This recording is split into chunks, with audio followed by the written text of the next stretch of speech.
चारों तरफ से चीन को घेरने की तैयारी कर ली है। और ये लड़ाई जो है ये सिर्फ दो देशों के बीच नहीं है, दो सेनाओं के बीच नहीं है, अब ये लड़ाई दो नेताओं के बीच की लड़ाई भी बन गई है, यानी नरेंद्र मोदी और शी जिनपिंग के बीच की लड़ाई। और इसमें जीत किसकी होगी ये जानने के लिए आपको इन दोनों नेताओं की तुलना करनी पड़ेगी। ये देखना पड़ेगा कि कौन नेता किस मामले में ज्यादा मजबूत है। इसलिए इन दोनों नेताओं की तुलना भी आज हम आपके सामने करेंगे।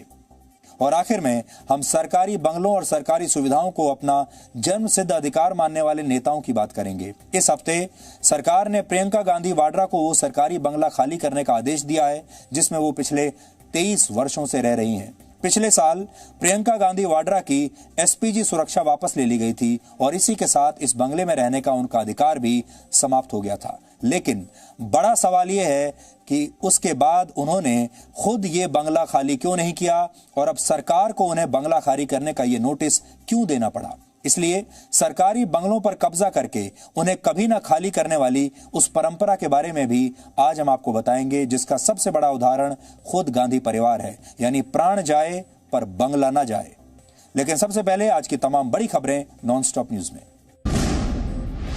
सीमा पर चीन की किसी भी साजिश को नाकाम करने के लिए वायुसेना ने आज लद्दाख में अपनी ताकत दिखाई। अग्रिम एयरबेस के पास एयर ऑपरेशन में सुखोई 30 MKI, MiG-29 लड़ाकू विमान, अपाची हेलीकॉप्टर ने उड़ान भरी। वायुसेना का कहना है कि एयरबेस पर तैनात हर हवाई योद्धा किसी भी तरह की चुनौतियों का सामना करने में सक्षम है और उनका जोश हमेशा हाई है। Every air warrior at this base, and not only this base, across the entire Indian Air Force is fully trained and capable to meet all the challenges. Our josh has always been high and touching the sky with glory. चीन के 59 mobile apps पर ban लगाने के बाद अब mobile app के मामले में भी देश को आत्मनिर्भर बनाने की कोशिशें तेज हो गई हैं। प्रधानमंत्री नरेंद्र मोदी ने ट्वीट किया कि आज मेड इन इंडिया ऐप्स बनाने के लिए तकनीकी और स्टार्टअप समुदाय के बीच अपार उत्साह है। उनके विचारों और प्रोडक्ट्स को बढ़ावा देने के लिए दूरसंचार मंत्रालय और अटल इनोवेशन मिशन दोनों मिलकर एक इनोवेशन चैलेंज शुरू कर रहे हैं। प्रधानमंत्री ने कहा कि अगर किसी व्यक्ति के पास कोई ऐसा प्रोडक्ट है या फिर कुछ बेहतर करने की क्षमता या नजरिया है तो टेक कम्युनिटी से जुड़े। प्रधानमंत्री नरेंद्र मोदी ने सेवा ही संगठन नाम के कार्यक्रम के जरिए 7 राज्यों के बीजेपी के कार्यकर्ताओं से बात की। बिहार, दिल्ली, कर्नाटक, उत्तर प्रदेश, महाराष्ट्र, राजस्थान और असम की प्रदेश बीजेपी यूनिट ने लॉकडाउन में किए गए कामों की रिपोर्ट प्रधानमंत्री नरेंद्र मोदी के सामने पेश की। पीएम मोदी ने कहा कि बीजेपी कार्यकर्ता कोरोना काल में मानव इतिहास का सबसे बड़ा सेवा यज्ञ कर रहे हैं। एक समान लक्ष्य के साथ समान भाव से सेवा का काम संगठन की शक्ति बन जाता है। जब हम इस तरह का काम करते हैं तो एक टीम स्पिरिट पैदा होती है। प्रधानमंत्री ने यूपी और बिहार के बीजेपी कार्यकर्ताओं से कहा कि वो अपने राज्य में लौटे श्रमिकों की मुसीबत में मदद करें। कानपुर में 8 पुलिसकर्मियों की हत्या के आरोपी बदमाश विकास दुबे के घर को पुलिस ने जेसीबी मशीन से गिरा दिया। बदमाश विकास दुबे के घर के अंदर से पुलिस को कई गाड़ियां भी मिली। विकास दुबे और उसके साथियों की तलाश में यूपी एसटीएफ और 40 थानों की पुलिस छापेमारी कर रही है। यूपी पुलिस ने कानपुर के चौबेपुर थाने के सीओ विनय तिवारी को निलंबित कर दिया। सीओ विनय पर मुखबिरी का शक है। यूपी एसटीएफ इसकी जांच कर रही है। हमारी कॉम्बिंग जारी है, अभी भी कॉम्बिंग जारी है और जो भी इसके ठिकाने हो सकते हैं इन बदमाशों के, उन सभी ठिकानों पर हमारी टीमें लगी हुई हैं। कानपुर जनपद के 40 थानों की फोर्स इस अपराधी को और इसके गैंग के अन्य सदस्यों को पकड़ने के लिए लगातार अपनी दबिशें दे रही है। कानपुर में मुठभेड़ में शहीद हुए डीएसपी देवेंद्र मिश्रा का पूरे राजकीय सम्मान के साथ अंतिम संस्कार किया गया। जम्मू कश्मीर के कुलगाम जिले में सेना ने मुठभेड़ में 2 आतंकवादियों को मार गिराया। आरा इलाके में सेना को आतंकवादियों के होने की खबर मिली थी, जिसके बाद सर्च ऑपरेशन शुरू किया गया था, लेकिन आतंकवादियों ने फायरिंग शुरू कर दी। सेना की जवाबी कार्रवाई में 2 आतंकी मारे गए। राजौरी जिले में भी आतंकियों के खिलाफ बड़ी कामयाबी मिली। सर्च ऑपरेशन में सेना को आतंकवादियों के ठिकाने से बड़ी मात्रा में हथियार मिले। सेना ने 2 चीनी पिस्टल, AK-47 राइफल की 14 मैगजीन, एक अंडर बैरल ग्रेनेड लॉन्चर, एक चीनी ग्रेनेड और AK-47 राइफल की 920 गोलियां बरामद की। देश में कोरोना संक्रमण के एक दिन में अब तक के सबसे ज्यादा मामले सामने आए। 24 घंटे में कोरोना के 22,771 नए केस सामने आए और 442 लोगों की मौत हो गई। कोरोना संक्रमितों की संख्या बढ़कर 6,48,315 हो गई है। कोरोना से अब तक 18,655 संक्रमितों की मौत हो चुकी है। 3,94,227 लोग इलाज से ठीक हो चुके हैं। स्वदेशी कोरोना वैक्सीन को लेकर आज आईसीएमआर ने एक बयान जारी किया है। इस बयान में आईसीएमआर ने कहा है कि वैक्सीन बनाने की प्रक्रिया विश्व स्तर पर स्वीकृत मानदंडों के अनुसार चल रही है। दिल्ली में कोरोना वायरस से संक्रमण के मामले तेजी से बढ़ रहे हैं।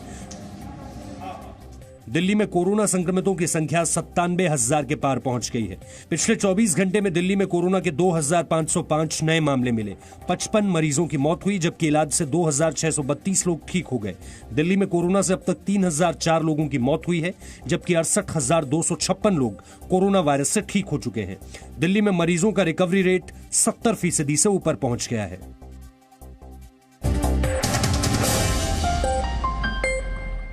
भारत सरकार ने चीन के जिन ऐप्स पर बैन लगाने का फैसला किया है, उनमें TikTok, Cam Scanner, Share It, hello, Vigo Video, US browser और क्लब फैक्ट्री जैसे मशहूर ऐप्स शामिल हैं।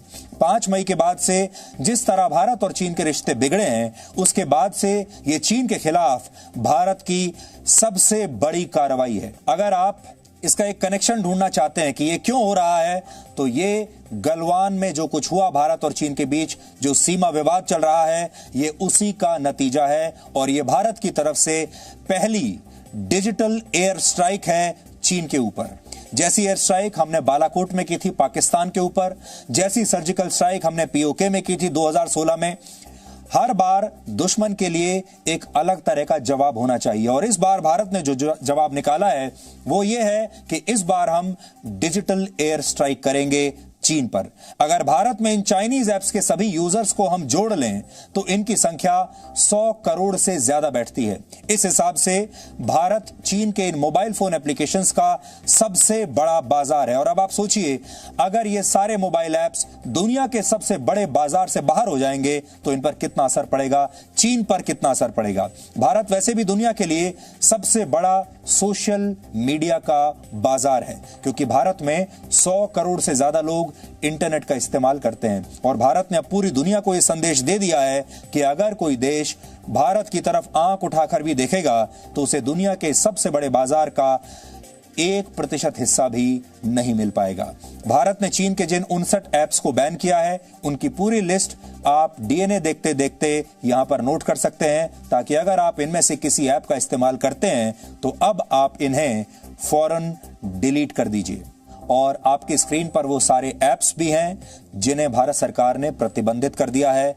अगर आपके मोबाइल फोन में इनमें से कोई भी ऐप आपने डाउनलोड करके रखा है, आप इन्हें इस्तेमाल करते हैं, तो अब आप इन्हें इस्तेमाल नहीं कर पाएंगे। माना जा रहा है कि ये तमाम ऐप्स भारत की सुरक्षा और अखंडता के लिए खतरा बन चुके थे और इनसे यूजर्स का, यानी आप सब का जो गोपनीय डेटा होता है, वो लगातार देश से बाहर जा रहा था। इनके जो सर्वर्स थे वो भारत से बाहर लगे हुए थे और वो डेटा जो है वो मिसयूज हो रहा था। विशेषज्ञों का मानना है कि अगर चीन से रिश्ते नहीं बिगड़ते तब भी इन ऐप्स को भारत में ऑपरेट करने की इजाजत नहीं दी जानी चाहिए थी। एक आकलन के मुताबिक चीन के ये सारे ऐप्स दुनिया भर से जो कमाई करते हैं उसका औसतन 30 से 40% हिस्सा भारत से आता है, आप सब लोगों की जेब से आता है। उदाहरण के लिए टिकटॉक इस साल सितंबर तक भारत से 100 करोड़ रुपए कमाना चाहता था, ये उसने अपना टारगेट रखा था। ये सिर्फ भारत में चाइनीज ऐप्स की कमाई का छोटा सा उदाहरण हमने आपको दिया है। लेकिन अब भारत के बाजार से चीन के इन ऐप्स की विदाई हो जाने के बाद भारत से हजारों करोड़ रुपए कमाने का चीन की कंपनियों का यह सपना कभी पूरा नहीं हो पाएगा। चीन के ये ऐप्स हवा के रास्ते भारत के लोगों के दिमाग को चीन का एक वैचारिक उपनिवेश बना रहे थे। इसी को अंग्रेजी में हम सॉफ्ट पावर कहते हैं। इसलिए भारत ने चीन की सॉफ्ट पावर पर एक अभूतपूर्व डिजिटल एयर स्ट्राइक की है। ठीक वैसे ही जैसे 2019 में भारत ने पाकिस्तान के बालाकोट पर एयर स्ट्राइक की थी और 2016 में पाकिस्तान ऑक्यूपाइड कश्मीर में सर्जिकल स्ट्राइक करके हमने पाकिस्तान को कड़ा जवाब दिया था। इसलिए भारत सरकार के इस बहुत बड़े फैसले का विश्लेषण जरूरी है और इस फैसले के, जैसा हमने आपको कहा, इसके दो आयाम हैं। एक ये कि इसकी आर्थिक दृष्टि से इसका क्या विश्लेषण हो सकता है, क्योंकि चीनी कंपनियों को, चीन की कम्युनिस्ट पार्टी को, सबको इसका नुकसान झेलना पड़ेगा और इससे आपके जीवन में भी बदलाव आएगा और आप ये समझ जाएंगे कि अब चीनी सामान के बहिष्कार का समय आ गया है। और दूसरा विश्लेषण जो है वो ये है कि पूरी दुनिया इस कदम को किस नजर से देखने वाली है। तो पूरी दुनिया को संदेश ये है भारत की तरफ से कि जो सीमा विवाद चल रहा है चीन के साथ, इसमें भारत जरा भी न डरने वाला है, न दबने वाला है, न पीछे हटने वाला है एक कदम भी। चीन ने जितनी जमीन हथियानी थी पिछले कुछ दशकों में वो हथिया चुके हैं 1962 से लेकर अब तक, लेकिन इसके बाद 1 इंच जमीन भी उन्हें नहीं दी जाएगी और उन्हें पीछे हटना ही पड़ेगा। ये संदेश है ये इन एप्स को बैन करने के पीछे। इसलिए इसको आप सिर्फ ये मत समझिए कि भारत सरकार ने कुछ ऐप्स को बैन करने का फैसला किया है और ये इसका जो विश्लेषण है वो यहीं तक है। इसका विश्लेषण बहुत बड़ा है, इसके जो आपको परिणाम है वो बहुत दूर तक जाएंगे और चीन को शायद पहली बार भारत ने इतने कड़े शब्दों में जवाब दिया है और पूरी दुनिया को भी भारत ने यह जवाब दे दिया है कि अब भारत चीन के सामने बहुत ही कड़ी भाषा में बात करने वाला है और ये उसकी पहली किश्त है। यानी मेड इन इंडिया अब जाग चुका है और मेड इन इंडिया अब मेड इन चाइना पर भारी पड़ेगा और उसके लिए भारत के लोगों की जरूरत होगी। इसलिए आप अब इन ऐप्स को या तो डिलीट कर दीजिए खुद से और नहीं तो वैसे भी ये ऐप्स अब आपके फोन में इसके बाद चलेंगे नहीं। जी न्यूज दुनिया के 180 देशों में देखा जाता है। जो लोग भारत में हमें देख रहे हैं वो अपने नजरिए से देखेंगे और जो लोग भारत से बाहर बैठे हैं वो अपने नजरिए से देखेंगे। लेकिन अगर आप सामरिक दृष्टि से भी अगर देखें, स्ट्रेटेजी के हिसाब से भी अगर देखें, तो ये चीन को बहुत बड़ा संदेश यहां पर गया है और चीन ने ये सोचा नहीं होगा कि भारत की तरफ से इस तरह का जवाब उसे मिलेगा। भारत के मोबाइल ऐप बाजार में चाइनीज ऐप्स की जो घुसपैठ है ये पिछले कुछ वर्षों में बहुत बढ़ गई है। आज हम आपको इसके बारे में भी थोड़ा विस्तार से बताते हैं। मोबाइल ऐप डाउनलोड्स के मामले में वर्ष 2017 में टॉप 100 ऐप्स में सिर्फ 18 चाइनीज ऐप्स थे, लेकिन 2018 में यानी एक ही साल में टॉप 100 ऐप्स में चाइनीज ऐप्स की संख्या बढ़कर 44 हो गई। भारत में सबसे लोकप्रिय चाइनीज ऐप्स में टिकटॉक शामिल है, जिसके अकेले भारत में ही टिकटॉक के 20 करोड़ से ज्यादा एक्टिव यूजर्स हैं। इस बात की भी पूरी संभावना है कि आप या आपके परिवार का कोई ना कोई सदस्य टिकटॉक पर जरूर होगा और इस पर अब प्रतिबंध लग चुका है। ये बाइट डांस नामक एक चाइनीज कंपनी का ऐप है और मोबाइल फोन पर पबजी जैसा गेम खेलने वाले भारतीयों की संख्या भी 5 करोड़ से ज्यादा है और आपको गेमिंग की लत लगाने वाला पबजी भी एक चाइनीज कंपनी टेंसेंट द्वारा संचालित है। हालांकि इस पर बैन लगाए जाने की अभी तक कोई सूचना नहीं है, लेकिन मैं आपको कुछ पढ़कर जरूर बताना चाहता हूं कि इसके बारे में अलग अलग जगहों पर और सिर्फ भारत नहीं विदेशी मीडिया में भी इसके बारे में क्या छप रहा है। और मेरे पास एक न्यूज आर्टिकल है जिसके अंदर यह लिखा है कि जो लिंक्स हैं बाइडू और टेंसेंट के बीच में वो चाइनीज कम्युनिस्ट पार्टी के साथ भी उनके लिंक्स एस्टेब्लिश हुए हैं। यानी टेंसेंट कंपनी जो कि पबजी बनाती है और बाइडू, ये सारी जो कंपनियां हैं इनके चाइनीज कम्युनिस्ट पार्टी के साथ संबंध उजागर हो चुके हैं और Chinese Communist Party has established internal party committees in large technology enterprises like Baidu and Tencent to promote party loyalty. यानी ये जो बड़ी बड़ी कंपनियां हैं बाइडू और टेंसेंट जैसी कंपनियां, इन सब कंपनियों के अंदर भी चाइनीज कम्युनिस्ट पार्टी ने अपने प्रतिनिधि बैठाए हुए हैं ताकि कंपनियां, उन्हें बताया जाता है कि किस तरीके से ये कंपनियां काम करेंगी और कैसे ये चाइनीज कम्युनिस्ट पार्टी के हितों का ध्यान रखेंगी। ये चाइनीज ऐप्स प्राइवेसी और सुरक्षा की दृष्टि से भी आपके लिए बहुत खतरनाक हैं और इसकी चर्चा पूरी दुनिया में होती है। कई देश इन चाइनीज ऐप्स को पहले से ही बैन कर चुके हैं। कई देशों में ये मांग चल रही है। मार्च 2018 में ऑस्ट्रेलिया ने अपने सैनिकों द्वारा वी चैट के इस्तेमाल पर पाबंदी लगा दी थी। जनवरी 2018 में US council on foreign relations ने दावा किया था, जो अभी मैंने आपको बताया, कि बाइडू जैसे चाइनीज ऐप्स के जरिए चीन की कम्युनिस्ट सरकार अपना प्रोपेगेंडा चलाती है। दिसंबर 2017 में भी भारत सरकार ने शेयर इट समेत चीन की 42 मोबाइल फोन एप्लीकेशंस को सुरक्षा और प्राइवेसी के मद्देनजर खतरनाक घोषित किया था और अपने सैन्य बलों को इन ऐप्स के इस्तेमाल से बचने की चेतावनी भी जारी की थी। और जांच में यह भी पाया गया कि चीन की ब्यूटी प्लस और यू कैम जैसी कैमरा ऐप्स के इस्तेमाल से भी मोबाइल फोन का डेटा चोरी हो सकता है और आपके मोबाइल फोन पर साइबर अटैक हो सकता है। अगस्त 2017 में चीन ने खुद माना था कि वाइबो, वीचैट और बाइडू जैसी एप्लीकेशंस साइबर सुरक्षा से जुड़े नियमों का उल्लंघन करती हैं। चीन में बना सामान कितना मजबूत होगा इसकी तो कोई गारंटी नहीं, लेकिन चीन अपने ही लोगों के खिलाफ ऐसे मजबूत कानून बनाने के लिए पूरी दुनिया में कुख्यात है, जो लोगों की आजादी छीनने में सक्षम है। ठीक 23 वर्ष पहले यानी 30 जुलाई 1997 को आधी रात को ब्रिटेन ने हांगकांग को चीन को सौंप दिया था। इसके साथ शर्त यह थी कि चीन एक देश दो सिस्टम के तहत हांगकांग की स्वायत्तता और वहां के नागरिकों के अधिकारों का पूरा ध्यान रखेगा और उनकी आजादी को छीनेगा नहीं।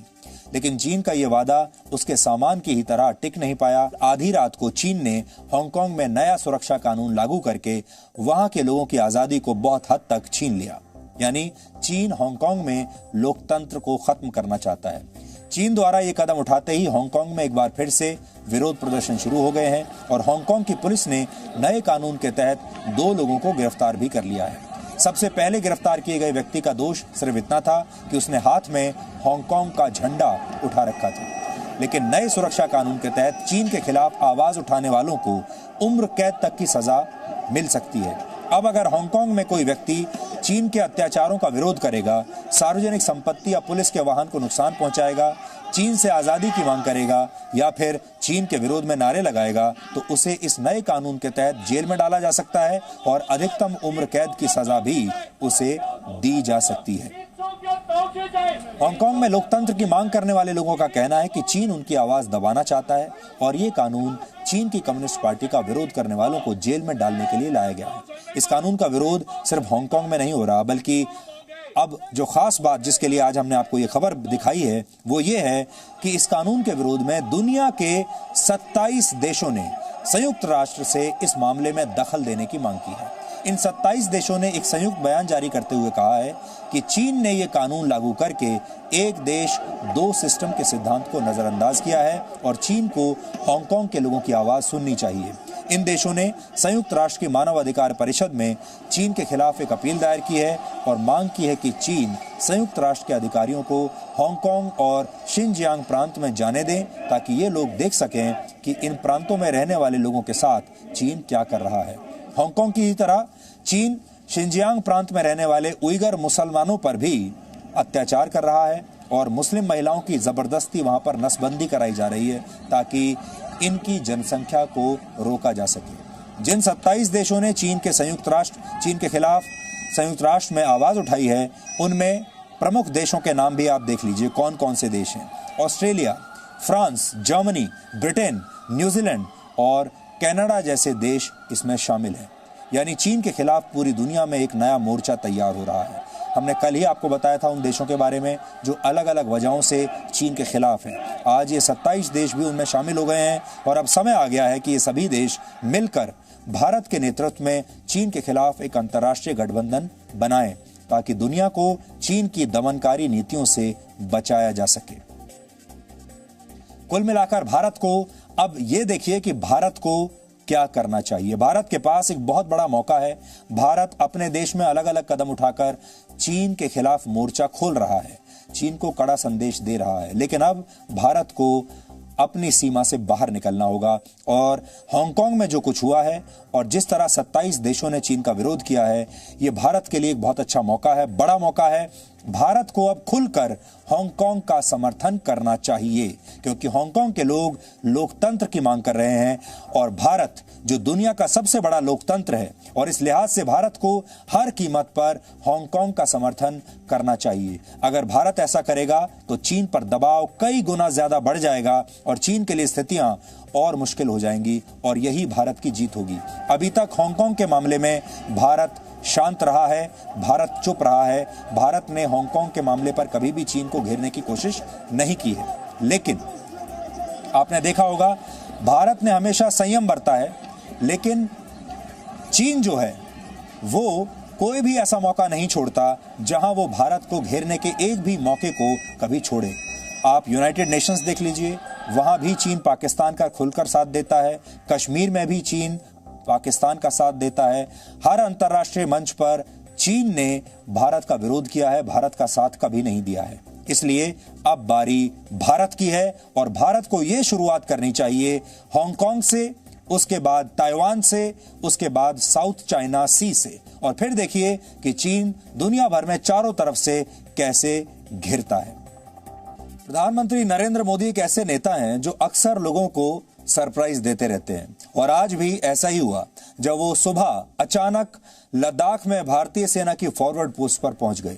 किसी ने यह सोचा भी नहीं था कि सीमा पर चीन से तनाव के बीच खुद प्रधानमंत्री नरेंद्र मोदी इस तरह अचानक लद्दाख पहुंच जाएंगे। लेकिन प्रधानमंत्री न सिर्फ लद्दाख गए बल्कि वहां पर तैनात सैनिकों से मिलकर जिस तरह की भाषा और जिस तरह के जोश में उन्होंने चीन को ललकारा है, उस तरह से सीमा पर खड़े होकर अब तक शायद ही किसी भी प्रधानमंत्री ने दुश्मन को साफ साफ ऐसा संदेश दिया होगा।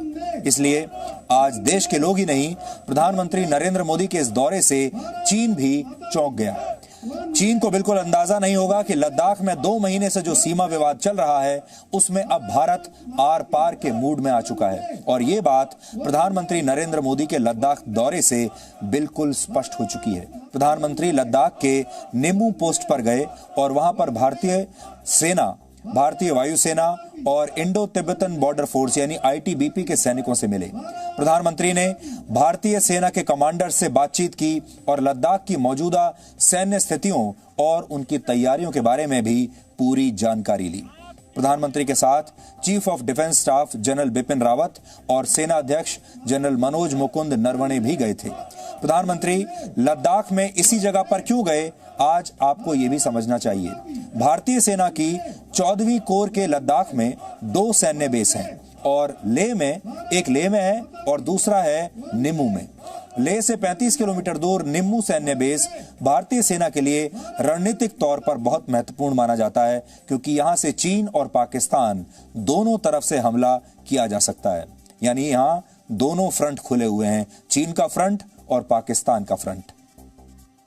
वैसे तो प्रधानमंत्री मोदी का सीमा पर जाकर सैनिकों से मिलना बहुत आम बात है, वो अक्सर ऐसा करते रहते हैं। आपको याद होगा वो दिवाली पर भी अक्सर सैनिकों के बीच इसी तरह जाते हैं। लेकिन जब इतना बड़ा सीमा विवाद चल रहा हो, सीमा पर इतना तनाव चल रहा हो और जब बातचीत भी चल रही हो, तब खुद प्रधानमंत्री का 11,000 फीट की ऊंचाई पर बने निम्मू पोस्ट पर इस तरह पहुंच जाना और वहां पर तैनात जवानों से मुलाकात करके उनका जोश बढ़ाना, यह अपने आप में न सिर्फ चीन के लिए बल्कि पूरी दुनिया के लिए बहुत बड़ा संदेश है। इसलिए सिर्फ इन तस्वीरों पर मत जाइए। तस्वीरें तो बहुत अच्छी लग रही हैं, वीडियो बहुत अच्छे हैं, इन्हें देखकर आपको बहुत जोश भी आएगा, लेकिन इन तस्वीरों के पीछे एक बहुत बड़ा संदेश छुपा हुआ है, और वो संदेश दुनिया के लिए भी है और वो संदेश आपके लिए भी है।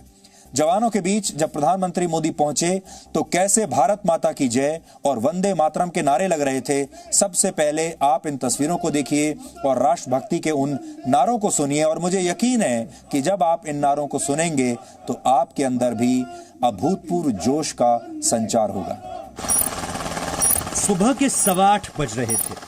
लेह के आसमान में उड़ते हेलीकॉप्टर को देखना किसी के लिए भी असामान्य बात नहीं थी, लेकिन फिर वो हुआ जिसकी किसी ने कल्पना नहीं की थी।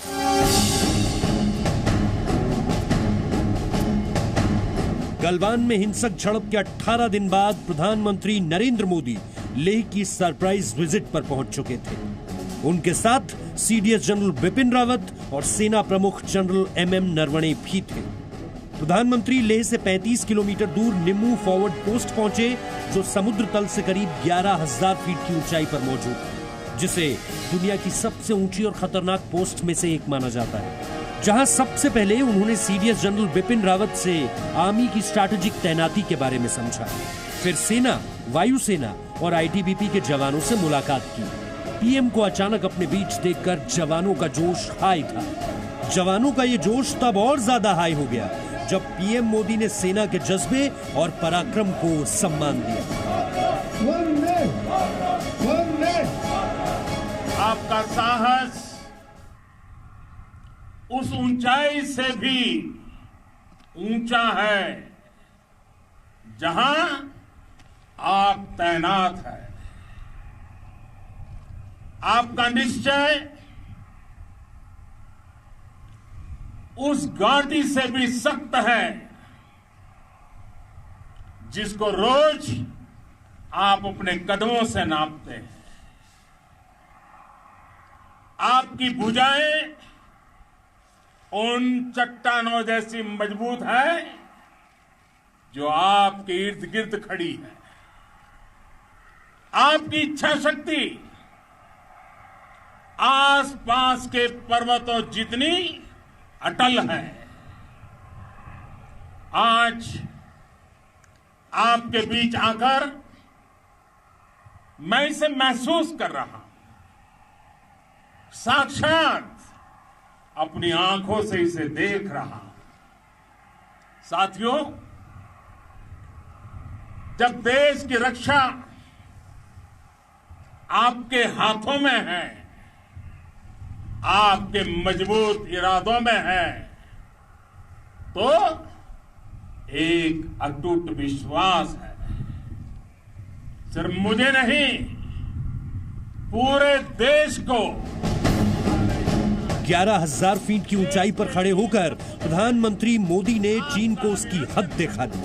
दुनिया को एक बार फिर बता दिया कि भारत अब दुश्मन को उसी की भाषा में जवाब देना जानता है। जरूरत पड़ी तो देश के वीर सैनिक चीन को गलवान जैसे सबक सिखाने से पीछे नहीं हटेंगे। लेह लद्दाख से लेकर करगिल और सियाचिन तक, रेजांगला की बर्फीली चोटियां से लेकर गलवान घाटी के ठंडे पानी की धारा तक, हर चोटी, हर पहाड़, हर जर्रा जर्रा, हर कंकड़, पत्थर भारतीय सैनिकों के पराक्रम की गवाही देते हैं। 14 कोर की जांबाजी के किस्से तो हर तरफ है।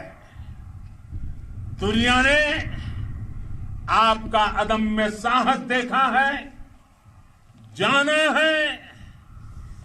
आपकी शौर्य गाथाएं घर घर में गूंज रही है और भारत माता के दुश्मनों ने आपकी फायरगोई देखी है और आपकी फ्यूरी भी। लेह पहुंचकर पीएम मोदी ने यह मैसेज दिया है कि चाहे सरकार हो या 130 करोड़ भारतीय, पूरा देश अपने सैनिकों के साथ खड़ा है। निम्मू पोस्ट पर जवानों से मुलाकात के बाद पीएम मोदी ने हॉल ऑफ फेम पहुंचकर देश के वीर शहीदों को श्रद्धांजलि भी दी। आप देख सकते हैं ये प्रधानमंत्री नरेंद्र मोदी इसी कार में मौजूद है। सबसे पहले लेह के टेक्निकल एयरपोर्ट से बाहर निकले और फिर यहां से प्रधानमंत्री Narendra Modi hall of fame museum गए थे और ये सीधी तस्वीरें जी न्यूज पर हम आपको दिखा रहे हैं। इस वक्त प्रधानमंत्री नरेंद्र मोदी जा रहे हैं हॉस्पिटल, जनरल हॉस्पिटल की तरफ जो आर्मी का है, जहां पर घायल जवानों से मुलाकात करेंगे। जी न्यूज पर सीधी तस्वीरें हम आपको लगातार दिखा रहे हैं। पीएम मोदी लेह में आर्मी बेस हॉस्पिटल भी पहुंचे, जहां उन्होंने गलवान के वीर जवानों से मुलाकात की, जो 15-16 जून की रात को हुई हिंसक झड़प के बाद अपना इलाज करवा रहे हैं। इस समय अस्पताल में 18 जवान भर्ती हैं। पीएम मोदी ने उनके शौर्य को सैल्यूट किया। पीएम मोदी के इस छोटे लेकिन असरदार लद्दाख दौरे से यह साफ संदेश जाता है कि वो हर वक्त अपनी सेना के जवानों के साथ खड़े हैं। सेना के जवानों का मनोबल अब इसलिए भी ऊंचा हो जाएगा क्योंकि उन्हें अब ये लग रहा होगा कि जिन खतरनाक जगहों पर रहकर वो देश की सीमाओं की रक्षा करते हैं, देश का प्रधानमंत्री उनसे मिलने के लिए उन खतरनाक जगहों पर खुद आता है और उनका हालचाल लेता है। जब जब मैं राष्ट्र रक्षा से जुड़े किसी निर्णय के बारे में सोचता हूं तो मैं सबसे पहले दो माताओं का स्मरण करता हूं।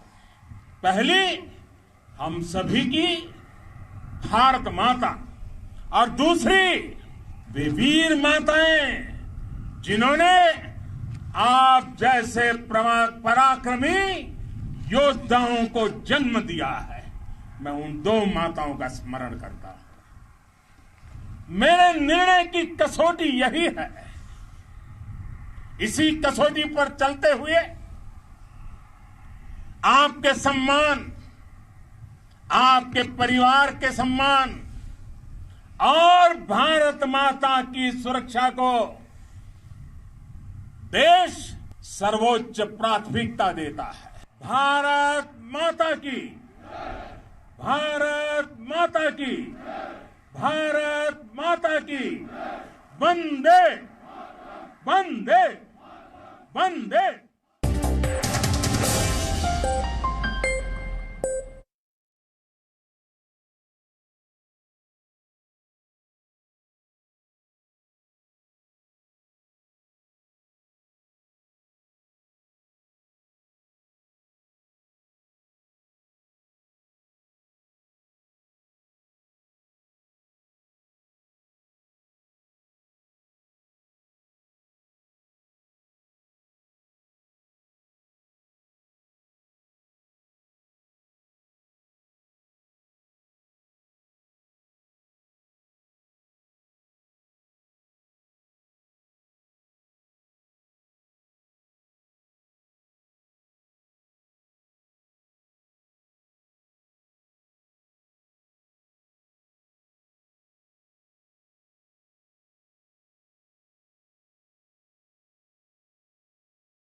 प्रधानमंत्री मोदी 69 वर्ष के हैं, 69 इयर्स, जबकि चीन के राष्ट्रपति शी जिनपिंग की उम्र है 67 वर्ष, 67।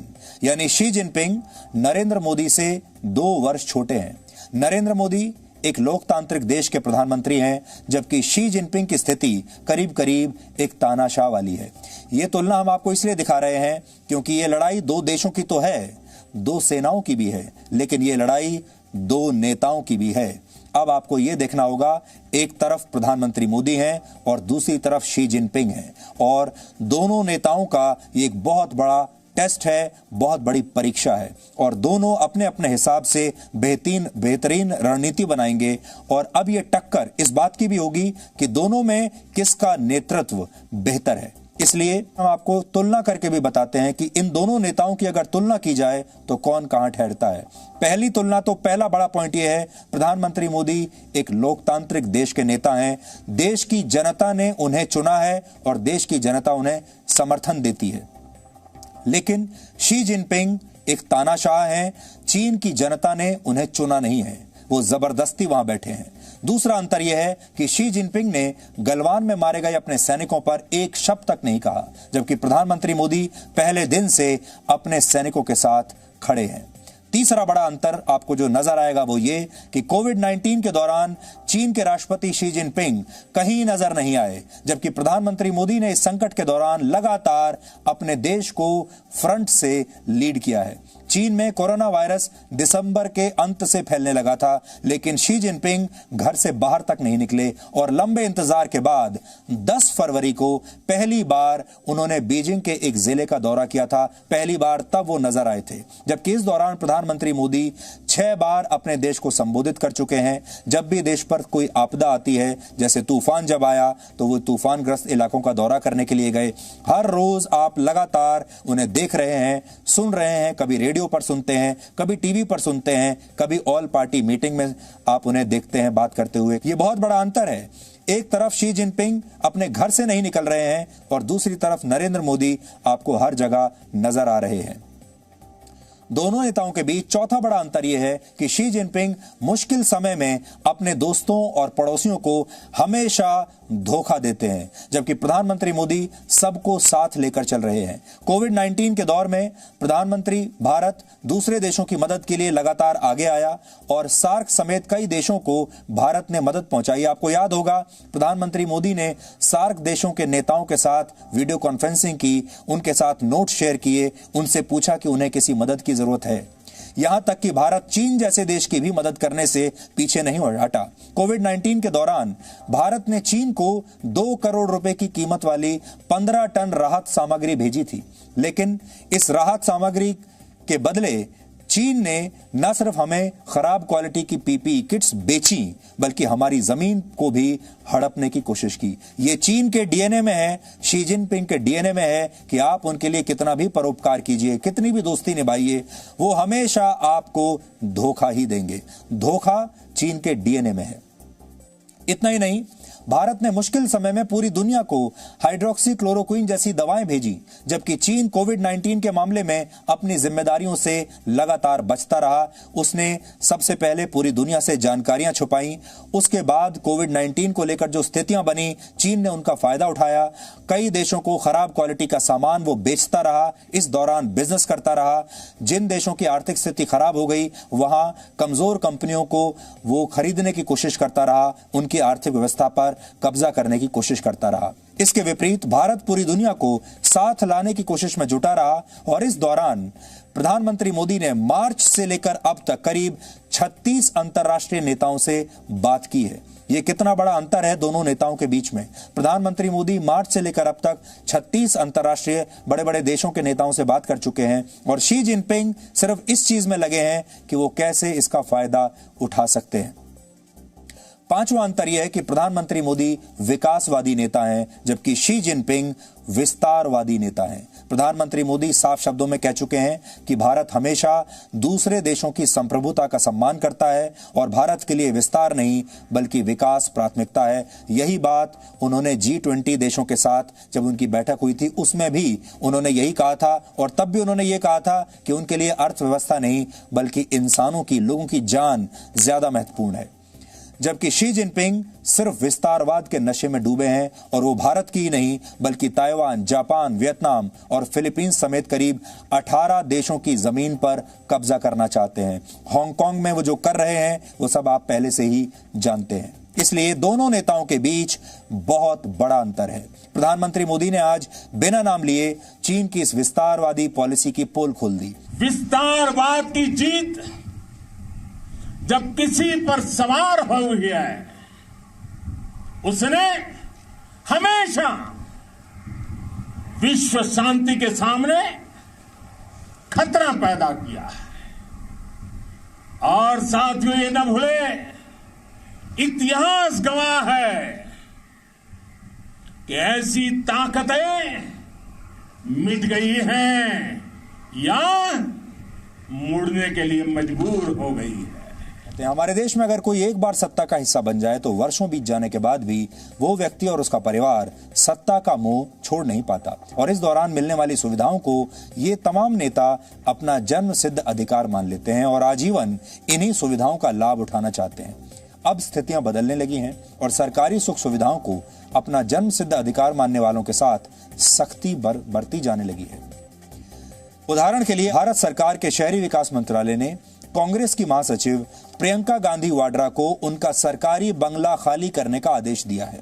प्रियंका गांधी वाड्रा को यह नोटिस दिया गया है और उन्हें 1 महीने के अंदर अपना यह सरकारी बंगला खाली करना होगा। प्रियंका गांधी वाड्रा को दिल्ली के लोधी एस्टेट में स्थित अपना वो बंगला खाली करना होगा जिसमें वो वर्ष 1997 से रह रही हैं, यानी पिछले 23 सालों से रह रही हैं। ये इलाका उसी लटियंस दिल्ली में आता है जहां बड़े बड़े नेताओं के, बड़े बड़े मंत्रियों के सरकारी आवास हैं और देश के बड़े बड़े जो पत्रकार हैं जिन्हें आप लटियंस जर्नलिस्ट कहते हैं, वो भी इसी इलाके के आसपास दिन भर पाए जाते हैं क्योंकि वो दिन भर इन्हीं बड़े नेताओं के बड़े बड़े बंगलों में इनके साथ बैठकर चाय पीते हैं, कॉफी पीते हैं और फिर तय करते हैं कि अगले दिन क्या एजेंडा चलाना है। प्रियंका गांधी वाड्रा का ये बंगला उन्हें इसलिए मिला था क्योंकि उन्हें स्पेशल प्रोटेक्शन ग्रुप यानी एसपीजी की सुरक्षा प्राप्त थी। जिन लोगों को यह सुरक्षा हासिल होती है उन्हें सरकार द्वारा रहने के लिए सरकारी आवास दिया जाता है। लेकिन पिछले वर्ष प्रियंका गांधी वाड्रा की एसपीजी सुरक्षा वापस ले ली गई थी और अब उन्हें Z+ सुरक्षा हासिल है। इसलिए नियमों के तहत वो अब इस सरकारी बंगले में नहीं रह सकती क्योंकि Z+ सुरक्षा में जो लोग हैं उन्हें सरकारी मकान देने का कोई प्रावधान नहीं है। लेकिन एसपीजी सुरक्षा में यह प्रावधान है कि अगर आप किसी संवैधानिक पद पर नहीं भी हैं और आप एसपीजी सुरक्षा में हैं तो आपको सरकारी बंगला मिलेगा। प्रियंका गांधी वाड्रा ना तो किसी संवैधानिक पद पर कभी भी रही हैं और ना ही वो सांसद हैं, ना ही भारत सरकार में कोई और पद उनका है और किसी भी तरह का कोई संवैधानिक पद तो है ही नहीं। तो फिर 23 साल तक वो किस हैसियत से एक इतने बड़े सरकारी बंगले में रहती रहीं, ये एक बड़ा सवाल है। सरकारी रिकॉर्ड्स के मुताबिक प्रियंका गांधी वाड्रा पर 3,46,677 रुपए का बकाया भी था और अभी हमें यह पता चला है कि इस रकम का भुगतान उन्होंने आज शाम को कर दिया है, यानी अब उनके नाम पर कोई बकाया पैसा नहीं है। इस आदेश की एक कॉपी इस समय मेरे हाथ में है जिसमें क्या लिखा है मैं आपको पढ़कर सुना देता हूं।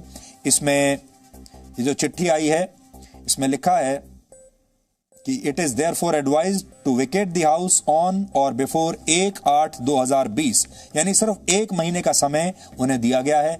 1 महीने के अंदर उन्हें ये मकान खाली कर देना है और इसमें उन्होंने ये भी लिखा है कि अब क्योंकि आपकी एसपीजी प्रोटेक्शन हट गई है और अब आप Z+ सिक्योरिटी कवर में हैं, इसलिए आपको किसी भी सरकारी मकान रखने का कोई प्रावधान नहीं है। इस ग्राउंड पर आपको सरकारी मकान नहीं मिल सकता और आपके पास जो मकान है यानी 35 नंबर लोधी एस्टेट जो टाइप 6B माना जाता है, वो अब उसका अलॉटमेंट कैंसिल किया जा रहा है और अब आपको ये 1 महीने के अंदर खाली करना होगा। ये नोटिस 1 जुलाई 2020 को प्रियंका गांधी वाड्रा को गया है उनके सरकारी निवास पर। वर्ष 2000 में पूर्व प्रधानमंत्री अटल बिहारी वाजपेयी की सरकार में यह फैसला हुआ था कि ये सरकारी बंगले सिर्फ उन्हीं लोगों को दिए जाएंगे जिन्हें एसपीजी सुरक्षा हासिल होगी। इसके अलावा किसी प्राइवेट पर्सन को ऐसे सरकारी आवास नहीं मिलेंगे। अब प्रियंका गांधी वाड्रा को यह खुद सोचना चाहिए था कि जब पिछले साल नवंबर में उनकी एसपीजी सुरक्षा वापस ले ली गई, तब उन्होंने करीब 7 महीनों में अपने आप स्वयं ये बंगला क्यों नहीं खाली किया। अगर वो ऐसा करती तो देश की जनता की नजरों में उनका सम्मान बहुत बढ़ जाता, लेकिन उन्होंने ऐसा किया नहीं। और वो ये भी नहीं कह सकती कि उन्हें नियमों के बारे में जानकारी नहीं है। आप ये अंदाजा कोई कल्पना भी नहीं कर सकता कि गांधी परिवार के किसी सदस्य को भारत सरकार के नियमों की जानकारी ना हो। जो परिवार जिसने दशकों तक भारत में सरकारें चलाई हैं, प्रधानमंत्री उनके घर में आकर सैल्यूट करते थे, प्रधानमंत्री उनके घर में आकर उन्हें पूरी ब्रीफिंग देते थे, वो रिमोट कंट्रोल से सरकार चलाते थे, अगर वो ये कहें कि उन्हें नियमों के बारे में कोई जानकारी नहीं है तो फिर ये गलत होगा। उन्हें नियमों के बारे में पूरी जानकारी थी और इसके कारण प्रियंका गांधी वाड्रा को ये मकान पिछले साल नवंबर में ही खाली कर देना चाहिए था, क्योंकि तब वो जानती थी कि अब वो इस मकान के लिए एंटाइटल्ड नहीं है। यानी अगर नेता चाहें तो सरकार द्वारा दी गई सुविधाओं को अपना जन्मसिद्ध अधिकार मानने के बजाय सिर्फ जनता की सेवा का जरिया भी मान सकते हैं और समय आने पर इन सुविधाओं को तुरंत खुद ही बिना मोह माया के छोड़ भी सकते हैं। लेकिन ये मोह माया ऐसी चीज है जिससे नेता दूर जा नहीं पाते।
और अब देखते हैं कि आज के इतिहास में क्या लिखा है।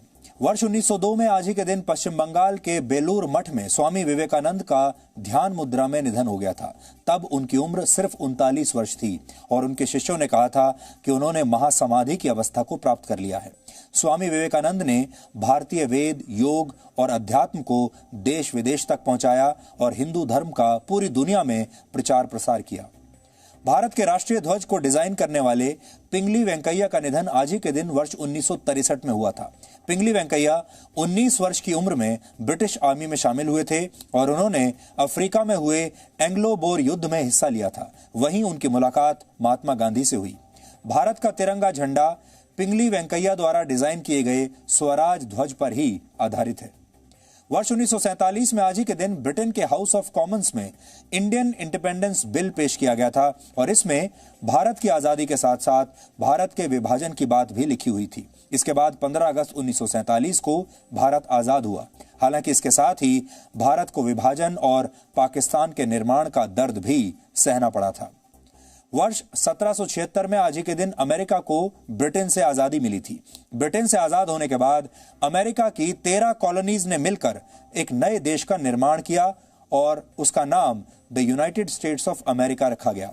तब अमेरिका के झंडे में 13 कॉलोनीज के प्रतीक के रूप में 13 स्टार्स हुआ करते थे, जबकि आज यूनाइटेड स्टेट्स ऑफ अमेरिका में 50 राज्य हैं और उसके झंडे में भी इसी आधार पर 50 स्टार्स हैं। हंगेरियन आविष्कारक लियो ज़िलार्ड ने आज ही के दिन वर्ष 1934 में एटम बॉम्ब के चेन रिएक्शन डिजाइन के लिए पेटेंट का आवेदन किया था। यह पेटेंट मिलने के बाद लियो ज़िलार्ड मैनहट्टन प्रोजेक्ट का हिस्सा बन गए थे और इसी प्रोजेक्ट के जरिए अमेरिका दुनिया की पहली परमाणु शक्ति बना था।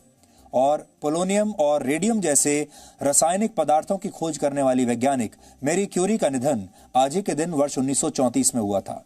मैरी क्यूरी के शोध ने दुनिया को रेडियो एक्टिविटी के बारे में पहली बार जानकारी दी थी। वो नोबेल पुरस्कार से सम्मानित होने वाली पहली महिला थी। पहले विश्व युद्ध के दौरान उन्होंने युद्ध क्षेत्र में रेडियोलॉजिकल सेंटर्स की जरूरत महसूस की, जिसके बाद उन्होंने मोबाइल रेडियोग्राफी यूनिट्स की स्थापना की। इन्हें लिटिल क्यूरीज कहा जाता था। उस समय रेडियो एक्टिव पदार्थ से जुड़े सुरक्षा मानकों का बेहद अभाव था और बताया जाता है कि शोध के दौरान मैरी क्यूरी अपनी जेब में रेडियो एक्टिव पदार्थ वाले टेस्ट ट्यूब्स रख लिया करती थी। और यह भी एक विडंबना है कि अपनी खोज की वजह से ही मैरी क्यूरी की मौत हुई। रेडिएशन के एक्सपोजर की वजह से उन्हें एप्लास्टिक एनीमिया हो गया था और बाद में यही उनकी मौत का कारण बना। तो डीएनए में आज इतना ही। अब संडे ब्रेक का समय हो गया है। अब आपसे हमारी मुलाकात होगी सोमवार रात 9 बजे, जब हम और आप मिलकर नई ऊर्जा के साथ नए सप्ताह की शुरुआत करेंगे। तब तक आप खुश रहिए, सुरक्षित रहिए, स्वस्थ रहिए और इस वीकेंड पर आपकी जिम्मेदारी ये है कि आप ज्यादा से ज्यादा लोगों को मेड इन इंडिया मुहिम के साथ जोड़ेंगे। नमस्कार।